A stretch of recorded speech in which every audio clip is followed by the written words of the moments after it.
As Jason mentioned, we've got 3 Industry Excellence Awards that we're giving tonight, and we're going to do these one at a time with a small presentation from each of the award recipients. The first one is a Certainteed division of Saint-Gobain, a French company. There are 2 solutions in the area of roofing, aesthetically pleasing while giving great energy savings for the consumers. The presenter is going to be Hüsnü Kalkanoglu. I had to practice that a few times. We had a nice conversation about great first names like Paige. I get called Pete all the time, so I have a affection for being called the right name. He's the Vice President of Research and Development for Certainteed Roofing. Joining us are also 2 Certainteed employees. We can't see anything from up here with these lights in our face, so please stand and wave if you're here. Ming Xiao and Chris Fisher. We invite them on stage afterwards for the photo opportunity with Jason and I for the award. So please help me welcome Hüsnü Kalkanoglu. Lights, camera, stage fright. Anyway, on behalf of my colleagues Ming Xiao and Chris Fisher and the entire Certainteed Saint-Gobain Corporation, I'd like to extend our sincere thanks to Ocean Exchange for recognizing our company for our commitment to developing sustainable designs and products that not only reduce the energy usage, but also improve energy efficiency and thus have an impact, positive impact on the climate. And our goal is to develop innovative, cutting-edge solutions that make a material difference in the lives of the people around the world. I'd like to also take this opportunity to congratulate my colleagues from Teledyne and Thornton Bearings for their achievement.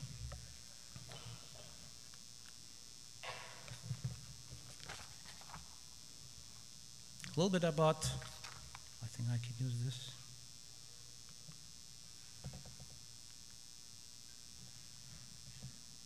Oops.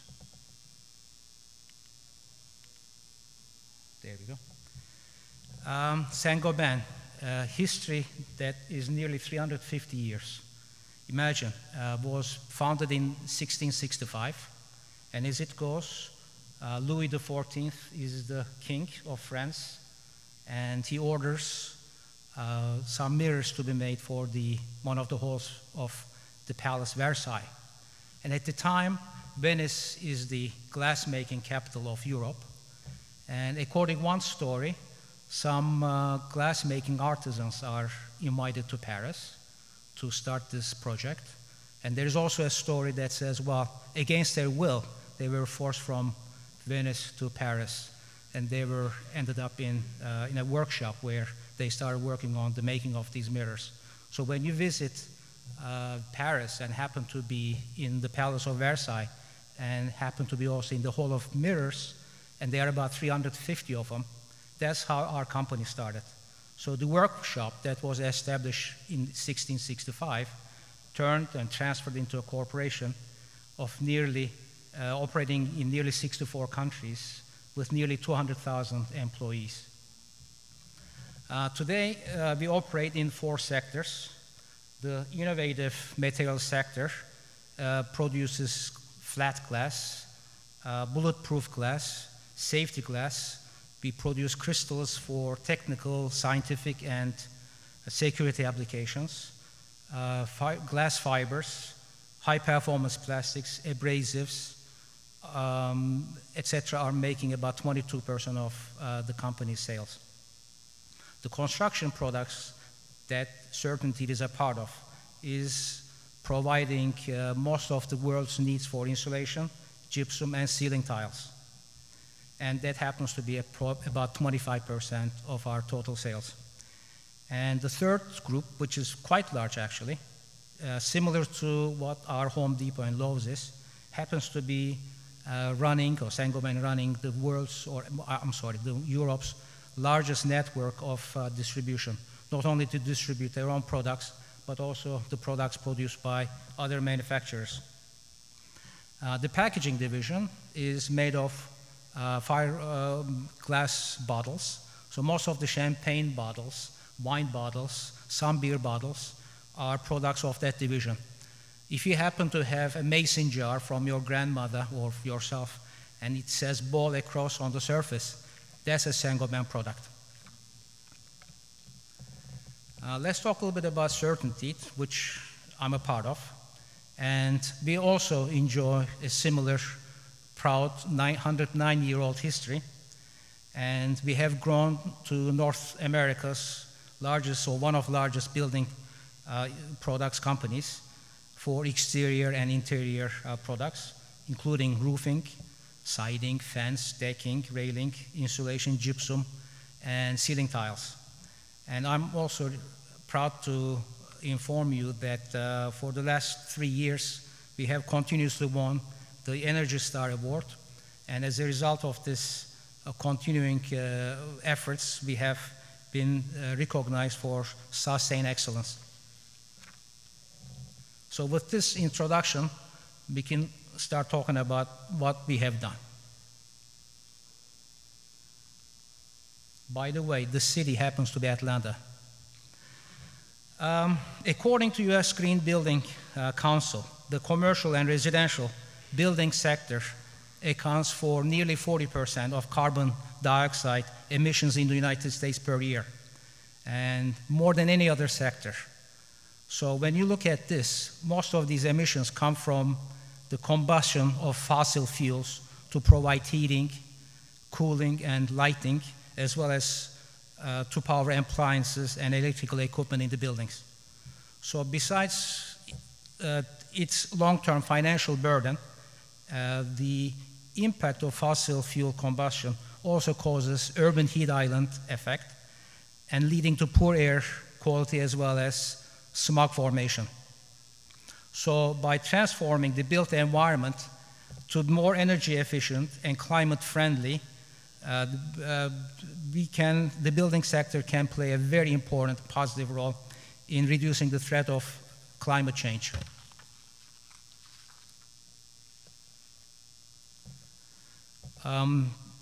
A Lawrence Berkeley National Labs study, and they published that back in 2007. In one of their articles, they reported that significant savings could be attained and positive impact on the climate made by increasing the solar reflectivity of roofing from typical 15% to 40%. So that's almost an impact on 1.2 million cars. And again, this was back in 2007. And 5 years later, this is even larger. So for certainty, the journey started with making the white granules. We thought, well, if we can make white granules, they will have high reflectivity, and that should sort of take care of the problem. In a way, we have developed and patented technology, which unlike the conventional system, conventional technology where the roofing granules are only partially coated, let's say attaining about 25% solar reflectivity, we developed a fluidized bed technology where we are able to take each granule, suspended in the air, and very efficiently and totally create coverage where the surface reflectivity goes typically from, let's say, 25% to 70%. So now we can come up with products like that. What can we do with these white granules? I mean, not only can we paint the entire house white, but also make roofing products that are totally white like this, and I'm sure we would attain a very high solar reflective building. But as we know, color matters. I mean, people like color. Unless you are maybe visiting Greece or Western Turkey in the Aegean, usually you see white buildings like that in those islands. So now the challenge becomes, well, how can we attain high solar reflectivity using colored product? So let's take a look at the solar spectrum. About 5% is ultraviolet radiation. The visible part that the eye sees, or human eye sees, is about 46%. And the portion of the spectrum that is responsible for heating the surfaces and creating the warming effect, i.e. the infrared radiation, is about 49%. So the question becomes, knowing that the white bodies or the white surface can sort of reflect the infrared and thus cool, is there a way for us to use the white?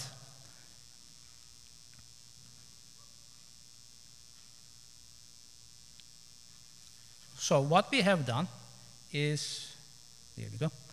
We started with the white granules. Remember I mentioned the fact that we were fluidizing these granules and doing a great job in creating the white surface. Well, using the same technique, we recoated these white granules with a colored granule. But the interesting thing is, this pigment, even though it is colored to the eye, actually is invisible to the infrared. These are specialty pigments that are actually infrared transparent. So using that technology, we were able to create granules in different colors, just as an example of brown, in the same fashion that is, let me also, there we go, is seen to the sun as white, but the human eye as colored. So with that comes Certainteed Solaris shingles, where without necessarily losing the color, that vivid color of the product, we are able to actually increase the solar reflectivity of the product. And by choosing slightly lighter colors, we were able to increase it even to 40%. And that led to the recognition by R&D, the magazine, R&D magazine, as one of the top 100 inventions, and on a global scale. So also very proud of that. And I have to give credit to Dr. Ming Xiao and his team for that. So what that translates to is, without losing the color, cooler roof temperatures, i.e. reduced heat flux entering the inside of the building, i.e. reduced cooling load. Let's switch gears and go to residential solar. The photovoltaics. These are the panels, the solar panels that generate electricity. And about 95% today of the solar panels are attached onto the surface of the roofs using these roof-mounted racks. But in order for these racks to remain on the roof, be able to carry all the weight, and still be able to withstand the high winds, they have to be mounted through the shingles into the rafters. So what that means is that several times you see a lot of penetrations being made through the surface of the roof. And each time you make a hole through the product, the shingle that's supposed to sort of protect our house against leaks and snow and etc., actually you are increasing the risk of water leakage.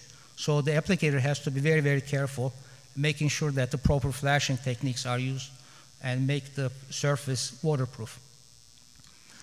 At Certainteed, our goal is always providing a functional solution, but at the same time, we realize that we cannot forget and turn our backs to the aesthetics that are important to the homeowner.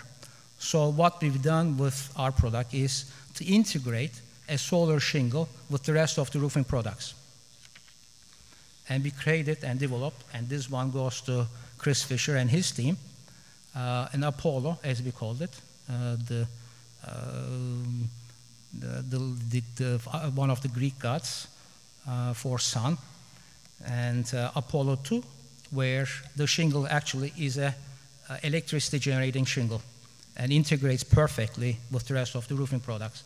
So on a 1.3 kilowatt per square, you will need maybe about 2-3 squares. So actually I should correct that by saying 3-4 squares to generate about 75-80% of your house's energy needs. So that happens to be about maybe 15-20% of the entire roof surface. And it's Class A rated as far as fire is concerned, and also it's capable of withstanding wind loads of nearly 110 miles per hour. Some beauty shots.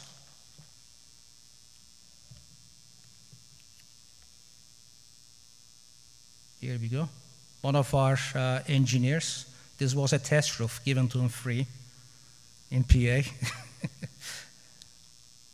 And here you go. That probably is a closest picture you can sort of imagine. Of course, when you sort of coordinate with the right color, actually it looks pretty appealing. So the homeowner, at least some of homeowners, don't have to try to hide their solar panels on the back of their house. Instead, they can proudly show that in front of their house, if it is the right exposure, of course.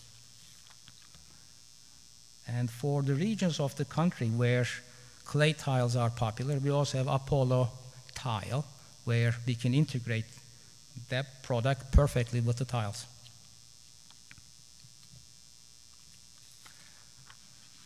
I think my 10 minutes up, maybe a little bit longer. So, but in closing, thank you again, Ocean Exchange, for recognizing us for our efforts for sustained habitat. Thanks again.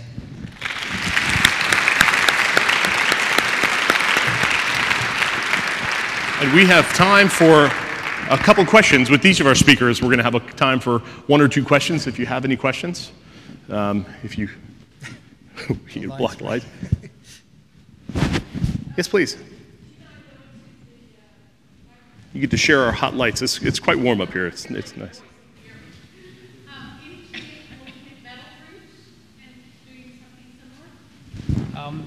These products can actually be applicable to the metal roofs, but as far as the design is concerned, indeed, the design, at the end of the day, it's using the cells, the solar cells, to create a certain design. So since, for example, metal roofs, and I assume you are speaking of the panels that are parallel, I guess, standing seam metal, I think, is what you are referring to. Indeed, they can be also designed to fit in between those metal protrusions, and the answer is yes, basically. It can be done, yes. I guess the School of Design here, the Savannah School of Design, can help us to do that, I must add. If you could come to the microphone so we can capture it for the video that's being recorded as well. Just helps us record it. Thank you. Granules using the fluid blood technology is very interesting. You pulled that from the pharmaceutical industry. Indeed. That's a batch process there. Is this continuous? How do you bring your price down? In this case, it is a batch process, but it could be also continuous. It's let me say that's a semi-batch or semi-batch, semi-continuous process. So what's the price increase for your Solaris, for instance? The price, again, it's a marketing question, so I'm not going to answer the question, but let me say... Oh, you can go ahead, please. Marketing person is not here to answer the question, but it does increase obviously, somewhat, but still within the capability of the homeowner to save a lot of energy and be able to pay. One last question. What percentage of those fluidized bed granules go on the roofing itself? Is it 100% of the granules? 100%, yes. Is that right? Yes. Innovation isn't free. Now, there are different types of roofs that last different time frames. Yes. How do you think about matching, and how much of a challenge was it to match the lifetime of the roof with the lifetime of the photovoltaic cells? The photovoltaic cells, usually, at least with today's technology, they are guaranteed to provide about 80% of their initial performance in 25 years. So from that perspective, it is pretty much becomes quite acceptable, I guess, offering. But from a roof waterproofing perspective, they can be matched to the same life expectancy of the shingles, while their electrical output is 25 years as far as 80% of their initial output. Their lifespan is going to be much, much longer than that, matching that of the shingles. Great. Thank you. One more round of applause. Thank you. If you can come up, please.